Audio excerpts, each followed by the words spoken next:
Hey, Ben. Thank How's you it going? Pretty good. Is it okay if I ask like a couple, one or two questions? If they're brief, sure. I mean, big lines. So my biggest disagreement with you is that when you talk about institutional racism, I know you pointed out that there are individual instances of racism. Yes. But I definitely do believe that there is institutional racism. And the reason why I say that is because when you look at what the FBI released in 2006, where they said that white supremacists were invading the police departments, or when James Comey essentially said that there is a history of minorities being targeted by the police, and he says, our history with minorities is not pretty. And then you also look at Supreme Court rulings where they say that certain governments, state governments in the United States are literally with surgical precision trying to limit the African American and minority vote.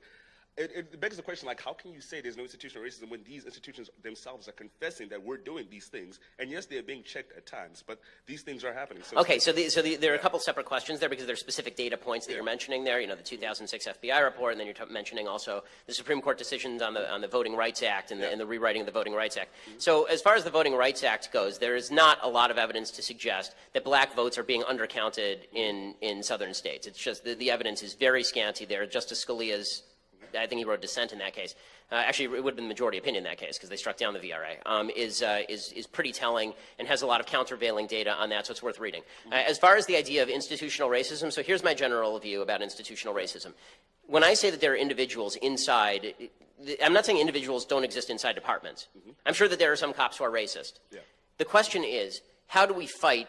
How do we fight racism? When we say institutional racism, the problem is there's no way for me to fight that with you because it's too vague. Yeah. So if you say a particular institution is racist and then demonstrate to me the evidence that the institution is racist, not that it's badly policed, not that it's incompetent because there are police departments that are incompetent, but that there's actual motivated racism there, then we can do something about it and I'll stand right alongside you. But my problem is that when people say institutional racism, it seems to me a broad rubric under which they can subsume all complaints about American society or the cops. So you'll have situations where a black guy gets shot by the cops, and the first reaction is not, was the cop incompetent? It was the cop had to be racist because there's a white cop and a black guy. Right? And so what you've seen is the DOJ in some cases, like for example, Seattle Police Department, they'll say that there's institutional bias there, but then they'll provide no actual evidence of institutional bias. They'll just say a disproportionate number of black people were imprisoned or arrested by the police department. Well, is it possible that a disproportionate number of black people were criminals in Seattle? Sure. I mean, that's actually what they found in 1994. They thought that there was institutional racism at the Highway Patrol in New Jersey. There's a federal case about it. And what they ended up finding, they did a study that they then tried to quash. And what the study found is that they were actually under-profiling black people, that there were just more black people speeding in New Jersey. So the point that I guess I'm making here is that I like when it's great that you're coming up and citing individual instances of data, and I want to look at each of those instances of data. I don't want to say that there's broad institutional racism in the United States because you have to name to me the exact institution. And you have to name to me how it's spread throughout that institution, and it isn't just individuals within that institution, and then we can change it. Okay, so that's an institution that has racism. That's not the same thing as arguing there's institutional racism in the United States as a general rule, because that suggests that America is generally racist, which is something with which I disagree. Okay.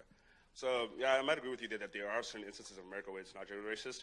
But then in those cases where when we do discuss that racism in that institution, it's hard as a black person because you're then told that you cannot discuss this because you're calling out people like when they start talking about white supremacists in these organizations. Not to say that all cops are white supremacists, but they are there. Like there are some that were invading, like you said. Right, and if you find the cop who's a white supremacist, again, I'm willing to stand by you. The problem is when you make blanket statements like there are cops who are white supremacists. I'm willing to say there are, but the percentage matters here. I mean, are we talking about 70%? Or are we talking about like one guy? Right, so and that I think is the big debate here. And so that's why whenever I have these conversations, I try to narrow it down to what's the most specific thing we can talk about that we can solve together? Because I promise you, I will go out there with you and protest against a racist shooting. Like when Walter Scott was shot in South Carolina, I'm on your side, right? I'm on the side of the person who was shot because that was a terrible shoot. Everybody saw that was a terrible shoot. But when people say that what happened in Ferguson, Missouri with Michael Brown, when they say that it was hands up, don't shoot, that's white racism, there's no evidence of that whatsoever, and that was actually an attempt to get a cop on the basis of really bad evidence. Okay. So I think that it's incumbent on us to actually show our work. Instead of just saying institutional racism, let's go out and protest, let's find the specific instance, and then we can solve it. Then we can solve the problem together. Okay. Last question. Yeah, sure. So essentially, yeah, because just to add on to that, like, so I do agree, but then oftentimes when we start protesting, when we start doing all these things, there is this general fear that there is this conversation where it's already looked at as and we're delegitimized because they say, okay, African Americans are just going crazy, black people are just going crazy, and all these things. And it's hard to have dialogue. And I mean, if that happens, that's wrong. Yeah. I think that it depends on the nature of the protest. So my problem with the Black Lives Matter movement, as a general matter, to take an example, is that when you say things like Black Lives Matter, the implication is not the one that, like, other lives don't matter so much, as it is the suggestion that there are a bunch of people, a broad swath of people in America who don't care about black lives. That's the implication, and I don't think that's true. I don't think that's true. I think that we all care about black lives, and I think that if the question were, what should we do about this particular shooting, that's one thing. But if the idea is that cops are shooting black people because black people are black people, I don't see any statistical evidence of a trend of that. So that's the problem with BLM. BLM tries to draw a trend from an anecdote. You want to protest the anecdote, I'll protest the anecdote with you. You want to protest the trend, you first have to identify to me statistically the trend exists. Okay. So, Great. Well, sorry, I don't want to cut you off, but I appreciate it. Okay. So yeah, I'll just finish off with this. So yeah, so I agree with, okay, so on the Black Lives Matter trend, yes, we do need to look at cases individually, and yes, we do need to, because sometimes there is this effect where you want to call racist immediately racism, and I agree with you, that's wrong. But I'm just saying that I feel like sometimes it becomes counterproductive when constantly, when people are trying to defend these things, when people are trying to fight these things, and automatically the conversation is shaped in such a way that we're these far out-right extremists, or then we're far out-left extremists trying to... Right, and I think that the biggest problem when it comes to language, and I'll finish with this, I'm sorry, but yeah. I think that the biggest problem there is, as you notice, I keep trying to peg down as exactly as we can the instances that we're talking about and the language that we're referring to. And I think that movements have a hard time pegging that down.